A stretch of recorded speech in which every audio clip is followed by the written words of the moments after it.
పడేలా చెయ్యండి. అసలు ఇక్కడ ఏం జరుగుతుంది సార్? నందమూరి కళ్యాణరామ్ నటించినటువంటి డెవిల్ చిత్రము బాక్స్ ఆఫీస్ దగ్గర మంచి వసూలను రాబట్టి ఫస్ట్ వీక్ కంప్లీట్ అయ్యేసరికి బాక్స్ ఆఫీస్ దగ్గర మంచి ఊతకోత కోపించింది. ఫస్ట్ వీక్ కంప్లీట్ అయ్యేసరికి ఈ యొక్క చిత్రము బాక్స్ ఆఫీస్ దగ్గర 10 కోట్ల రేంజ్లో సిరీ కలెక్షన్లు, 24 కోట్ల గ్రాస్ కలెక్షన్లు సాధించింది.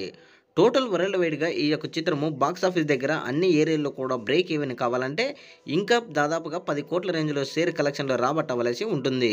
అయితే ఈ యొక్క చిత్రము 23 కోట్ల బ్రేక్ ఈవెన్ బరిలో దిగిన ఈ చిత్రము మొదటి రోజు 4 కోట్ల రేంజ్లో షేర్ కలెక్షన్లు, రెండవ రోజు 3 కోట్ల రేంజ్లో షేర్ కలెక్షన్లు సాధించింది. ఇక 3 మరియు 4 రోజులలో కూడా ఈ యొక్క చిత్రము కేవలము 2.5 కోట్లు సాధించింది. అంటే ఈ యొక్క చిత్రము 3, 4, 5, 6 రోజులు కంప్లీట్ అయ్యేసరికి బాక్స్ ఆఫీస్ దగ్గర 8 కోట్ల రేంజ్లో షేర్ కలెక్షన్లు సాధించింది. ఇక ఫస్ట్ వీక్ కంప్లీట్ అయ్యేసరికి ఈ యొక్క చిత్రము 10 కోట్ల రేంజ్లో షేర్ కలెక్షన్లు, 22 కోట్ల గ్రాస్ కలెక్షన్లు సాధించింది. ఇంకా ఈ యొక్క చిత్రము బ్రేక్ ఈవెన్ కావాలంటే 10 కోట్ల షేర్ కలెక్షన్లు రాబట్టవలసి ఉంటుంది.